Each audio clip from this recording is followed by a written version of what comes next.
teacher ka tapos wala kang helmet. Sana po pagsabihan ninyo yung mga tao na hulihin ang lahat ng lumalabag sa batas. Ano man ang estado, ano man ang posisyon nila sa lipunan. Paano naman natin tuturuan ang ating mga estudyante kung ganun? Hi everyone! Isang teacher ang nahuli ni Sir Gabriel Go dahil nagmamaneo siya ng motor habang walang helmet. Bilang isang teacher ay obligasyon nating maging magandang halimbawa upang ito makita ng mga mag-aaral. Pero inalmahan ito ng mga teacher dahil napahiya daw siya at nawala ng paggalang sa teacher. Sa video na ito ay panoorin natin kung bakit tila nahati ang mga Pilipino dahil sa batas na hindi sinusunod ng mga motorista. Panoorin natin ang video na ito. Nagumpisa ang video sa isang motorista na maririnig natin sa video na tatakbo pa at nahuling walang helmet. Talaga dito. Tatakbo pa eh.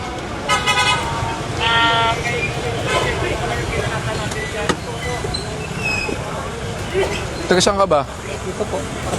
Ano ka dito? Teacher po. Teacher? Ba't may radyo ka? Sa school po namin. Ano ka, security ng ano? Sa school po namin. Pang? Dito ay nalamang teacher pala ang rider at napagsabihan siya na bilang isang teacher ay dapat meron siyang suot na helmet.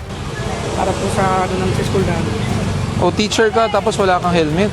Sorry po. Paano naman natin tuturuan ang ating mga estudyante kung ganun? O RCR na rin po.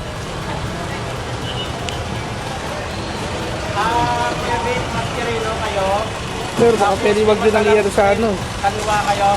Sa nyo, naka-update teacher. Blurred ka naman eh. Huwag ka na lang magpapakilala ng pangalan mo. Eh, dapat inisip nyo muna yan bago kayo gumawa ng mali. Beles! Beles! Isa lang yung tow truck natin para ano. No helmet. Copy. Sige. Sa huli ay binigyan ng information ng teacher kung saan ito pwedeng bayaran at doon na natapos ang video. Ipatawag mo yung skog ng Baklaran. Wala. Dumaan kami ng sir eh. Sa ano? Malinis yung ano ng Baklaran doon. Wala. Pwede po yan sa Bayad Center. Bayad sir. Opo, pwede. Magkano pong 1.5 po sir. 1.5, no helmet. Sa PAOP. Sa nakita natin ay mukhang wala namang sinabing masama si Sir Gabriel Go sa teacher. Hindi naman kita ang mukha ng tao bilang tanda ng privacy at upang hindi makilala.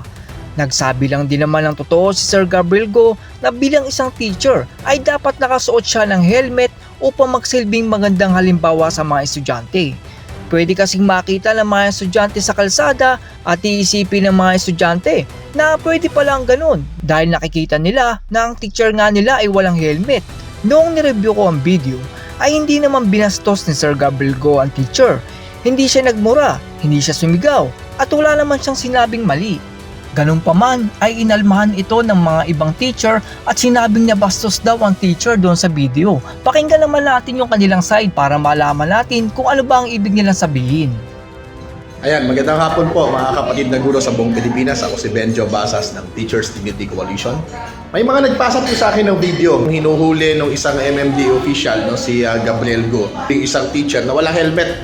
So naman si teacher walang helmet, dapat naman may helmet po tayo. Tama naman, ano, nahulihin ang sino man, kahit teacher ka, kahit sino ka pa, di ba?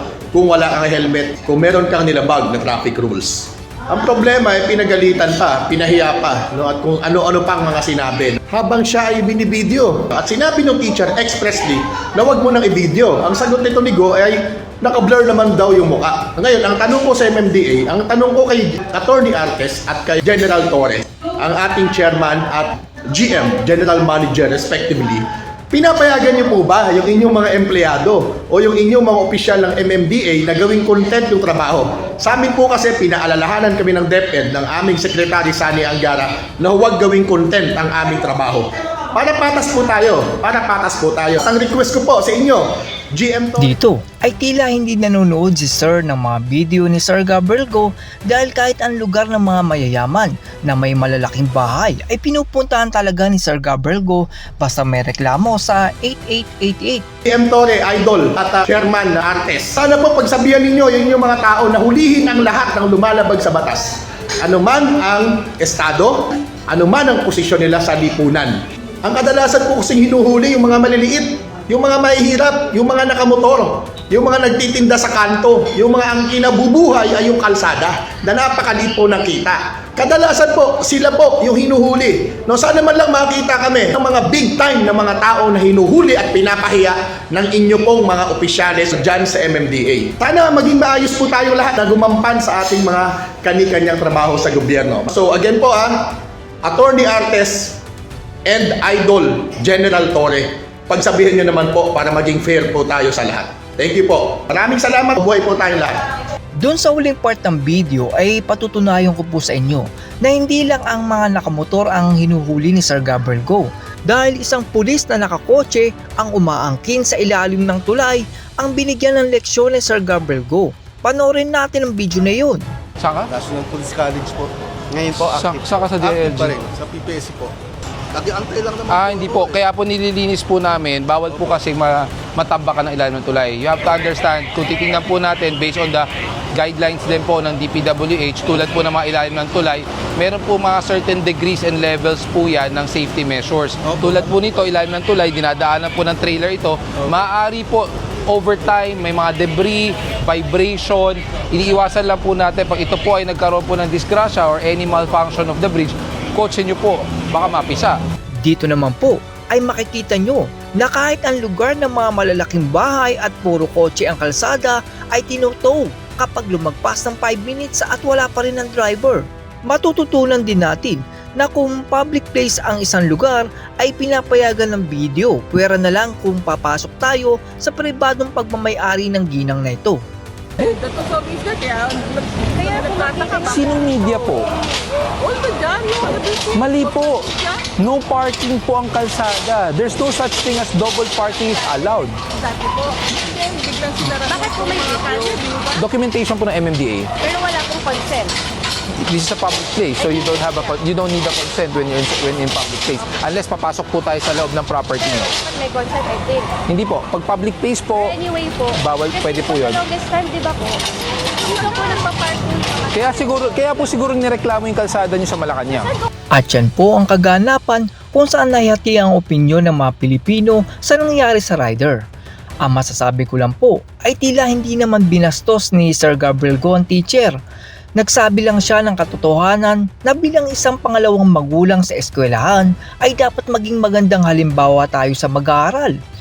Ang video naman po ay upang ipaalam sa ating mga kababayan na kahit teacher, engineer, seaman, taga-gobyerno at iba pang mga profesional na trabaho ay dapat ay sumunod pa din tayo sa batas.